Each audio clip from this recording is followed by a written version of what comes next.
Welcome to Poetry with Shing, where we uncover the beauty behind poetry. In today's episode, we'll be looking at City Planners by Margaret Atwood and The Planners by Boey Cheng. The question that we'll be answering today is compare and contrast the two viewpoints towards urban planning. In your answer, focus on form and language. Without further ado, let's begin.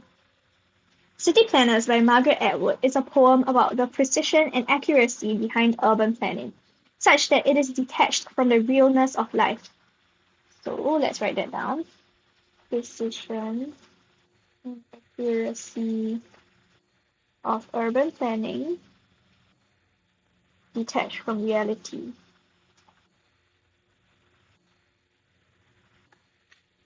This is especially so with the artificial precision and mechanical labor that goes behind urban planning.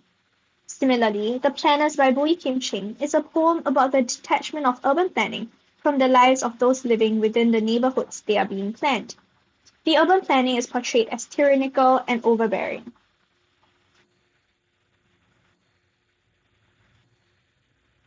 However, while poem A, which is City Planners, reveals the imperfections of urban planning under a seemingly perfect facade, poem B, which is The Planners by Boey Cheng, maintains that urban planning crafts a perfect city which is willing to sacrifice in exchange for utter perfection.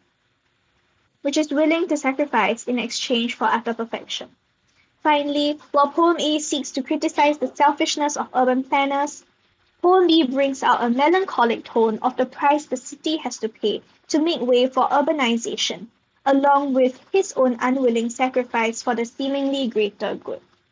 So let's write down keywords from what I just mentioned. So poem A reviews the imperfections of urban planning under a seemingly perfect facade. Poem B maintains that urban planning crafts a perfect city which is willing to sacrifice in exchange for utter perfection. There's a melancholic tone of the price the city has to pay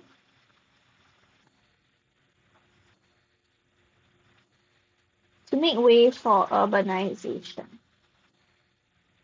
But for poem A, there's a criticism of the selfishness of urban planners. Both poem A and poem B portray the artificiality of urban planning forcibly imposed on people living in urban areas. Poem A uses vivid imagery of houses in pedantic rows and planted and sanitary trees that invoke an overt sense of order and precision to the neighborhood. The mechanical, bordering on lifeless nature that the neighborhood has been reduced to is further emphasized in the rational whine of a power mower cutting a straight swathe in the discouraged grass. So there's an idea of mechanical, lifeless nature. Even the inanimate objects owned by the people in the neighborhood have succumbed to the orderly and precise manner of life. As such, poem A presents the viewpoint that urban planning is detrimental to societies as it robs the liveliness of the society and replaces it with forced order. So detrimental to society, robs society of life. Similarly, poem B employs vivid imagery, but this time of mathematical analogies to illustrate the precision of urban planning. Poem B uses mathematical terms including gridded permutations and alignment. So alignment, gridded permutations. To evoke a crisp, pristine manner of urban planning.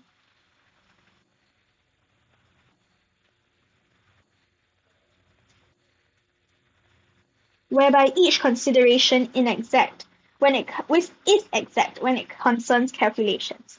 The idea that the human aspect of urban planning, where people's wishes are considered, is robbed as the urban planners are portrayed to fixate on the lifeless part of urban planning and choose to adopt an objective approach to urban planning. Furthermore, artificiality in the city is revealed through how all gaps are plugged with gleaming gold. So that will be all gaps are plugged with gleaming gold, artificiality, implying that imperfections are, so the line over there implies that imperfections are removed and instead replaced by something more valuable in material means. With the maintenance of a perfect image of the city through urban planning, the notion of artificiality is brought out. Hence, Poem B is similarly portraying urban planning as a greatly landscape-changing affair that imposes false perfection on cities through mechanical approaches. So there's a false perfection. However, Poem A raises the issue about the hidden imperfections under the seemingly perfect facade under urban planning, revealing the viewpoint that the perfections witnessed may not be what they seem in urban planning. On the other hand, Poem B maintains the perfections of the society are well kept at a high price.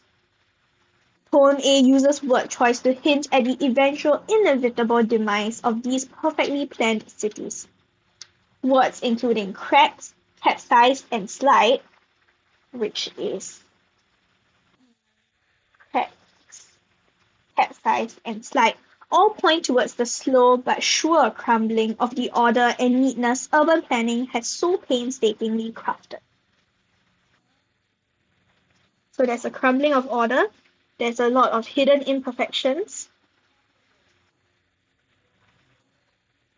These words increase in intensity from minimal damage like cracks to complete destruction, for example capsized, demonstrating the point of view that while urban planning may solve problems which arise in society in the short term, it is not feasible to sustain in the long run. So, urban planning might solve problems in the short term, but is not sustainable in the long run. In contrast, Poem B uses diction as well, but this time to convey the message that the perfection of urban planning is sustainable at a high price. Words such as anesthesia, amnesia, hypnosis, which is found here, are used in describing the extreme means to which the urban planners will go in sustaining the perfection it has created in society. All these words are forms of mental and physical disabling. So,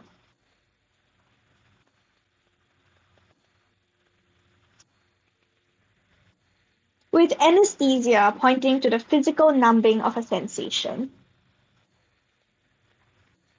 amnesia to forgetting of memories, and hypnosis to the influence others have over one.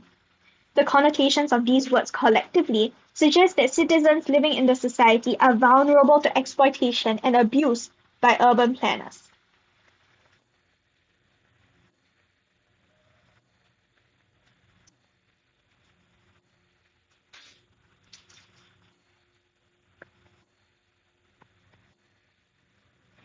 And this exploitation and abuse by the urban planners, where the urban planners help to maintain security, stability, and perfection within the society. As such, Poem B brings across the viewpoint that urban planning is sustainable, but the people experiencing urban planning have to be susceptible to exploitation and hence pay a high price in order to maintain such perfection. So a high price paid for perfection. Whereas in Poem A, Margaret Atwood is hinting at how beneath this perfection there is some element of imperfection. While Poem A seeks to criticize the selfishness of urban planners, Poem B brings across a melancholic tone of forced willingness in being a victim of exploitation by urban planners. Poem A uses diction to portray the city planners in an ugly light by describing them as insane faces of political conspirators. It's found here. Poet A is thus seeking to convey how urban planners are driven by their own self-motivation for personal interests during urban planning, at the cost of society. Furthermore, the capitalization of city planners in the title brings across a distancing effect between the reader and the urban planners, connoting the dictatorial nature of urban planning,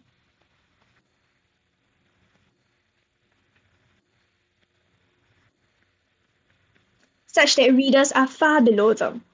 The capitalization also worked as satire by ironically gifting the city planners a seemingly honorary title. Satirical, gifting city planners with an honorary title. But it actually serves to criticize them in reality and works as a label. On the other hand, poem B uses a vulgar and vivid imagery to bring across the poet's forced coercion in being a victim of urban planning. The poet uses but in the last stanza here to signal a shift in tone of the poem. While it speaks of the tyranny and overbearing nature of urban planning and the destruction that comes with it before, the poet now presents the idea of his unwilling participation in allowing the exploitation to continue. It is contradictory that the poet says that his heart would not bleed poetry, yet he laments about the destruction of history and heritage urbanization has brought to the city. Clearly, there is a feeling of loss and helplessness in the urban planner's single-minded endeavor to mold the society to perfection. Yet, the speaker is unwilling to express his sadness and hurt for fear of staining the blueprint of the past's tomorrow. As such, the speaker is victimized through doing something against his will, leading to the macro view that many are often victimized during the pursuit towards urbanization, thereby creating a melancholic and subtly bitter tone. In conclusion, urban planning is an endeavor that both destroys and creates. It rids the city of its rich heritage and history, yet creates grandeur in terms of modern architecture. While Poem A seeks to criticize the city planners for their purely selfish pursuit to create perfection, leaving behind many imperfections that will be exposed with time, Poem B presents a melancholic tone of the high price everyone must pay, sometimes unwillingly, to sustain the constant pursuit of perfection in urban planning. That's all for today's episode. Hope that you enjoyed it. Thank you and goodbye.